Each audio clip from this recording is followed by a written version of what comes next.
because it's the easiest way to record a video on PS5, because PS5 doesn't have a share factory-like feature yet, so this is the best way to get video and audio at the same time. So what I'm going to do is I'm just going to ride around Europa, which is the new planet added in Destiny 2 Beyond Light, and I'm just going to talk about the game, and what I think about the expansion, and I'll let you guys know if I think you should buy it or not by the end of this. So firstly, let's talk about the planet itself.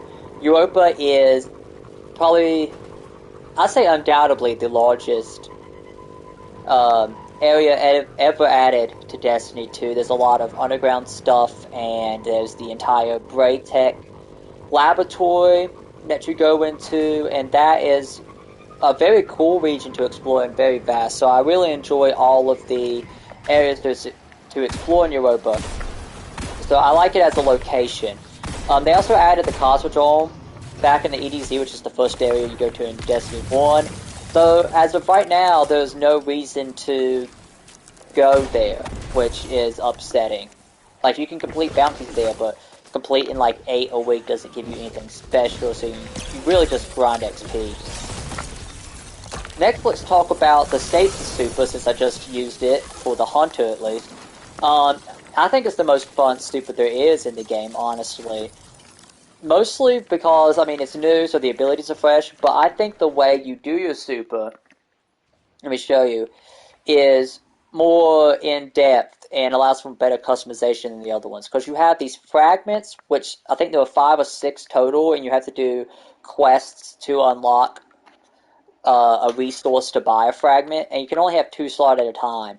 So you get to choose which of the 6 you want, and you have to pick 2. As of right now, there's only 1 aspect, which requires like a bigger quest to get. I'm assuming there's going to be more by the end of the season. They're like rolling out stuff as it goes on.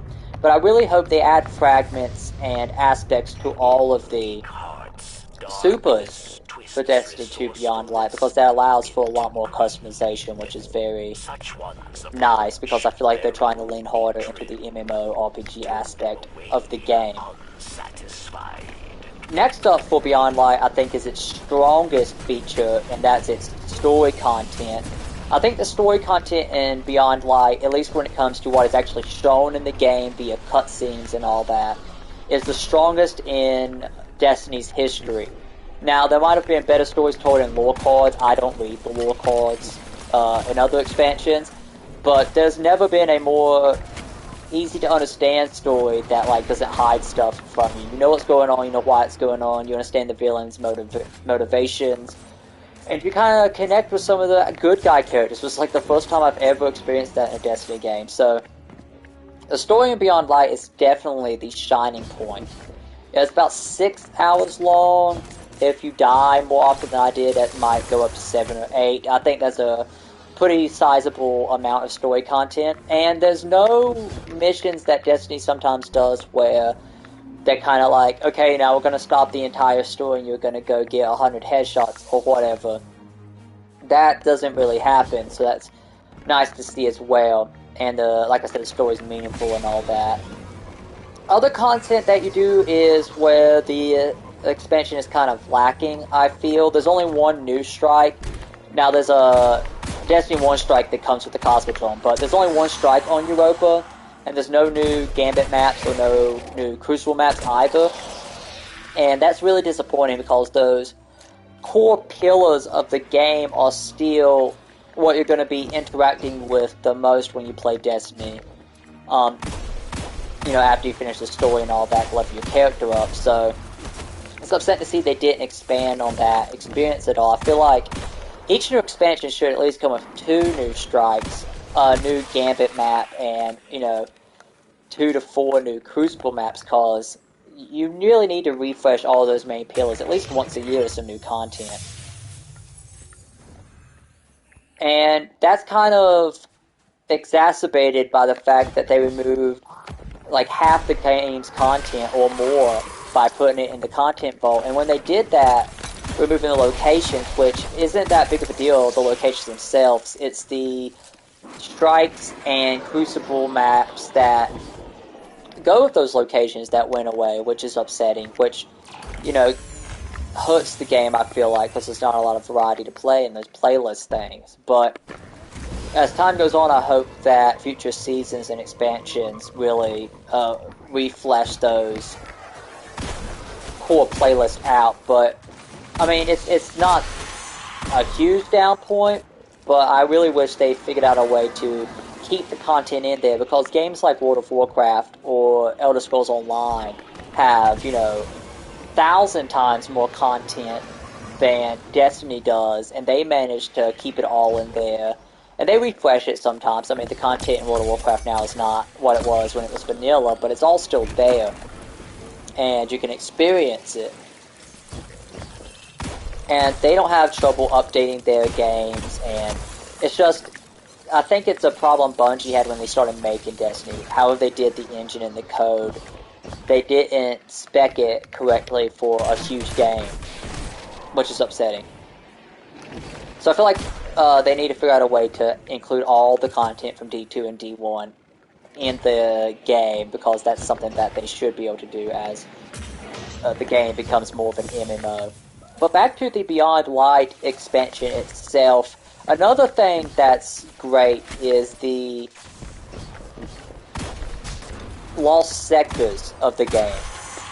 There's 3 in Europa. I haven't done the ones on EDZ, but the 3 on Europa are really fun to do. I've done them, half a dozen times each now, and I really enjoy them. And you also, almost died there. And you also have I think the Legendary, the 1250 power level, and the Master 1280 power level strikes, which are solo, and are how you get the exotic armor pieces for this expansion. And as someone who plays Destiny solo, I don't play with, clan or anything. I really enjoy this focus on solo content. That's end-game solo content that is much appreciated from Bungie. So, to recap, I think that the story is the best it's ever been. Stasis is my favorite super to use. There's a lot of stuff to do if you're solo. I hear the raid is a lot of fun. A lot of people seem to be enjoying that. I wish they included more maps to flesh out the core pillars of Gambit, Crucible, and the Strike, but that's something that is only a minor inconvenience. Those modes are still there. I think the only thing that hurts this expansion is that it's a $40 expansion. I feel like if it was $29.99 instead of $39.99, it would be better priced. I don't know why they made it $40. Probably because Bungie's on their own now and they need to make sure they recoup more of their costs per copy they sell. I'm going to discuss the seasonal content in its own review, so I'm not going to discuss that here, so be sure to check that video out. It should post either later today or tomorrow.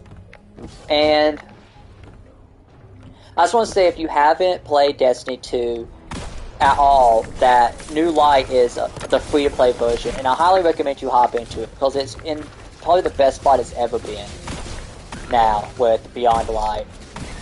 And if you have played Destiny 2 and you maybe fell off, didn't play Shadowkeep, you can always hop into Beyond Light without having to buy Shadowkeep, which is really nice, and I would encourage you to do so if you enjoyed the time you played Destiny with earlier.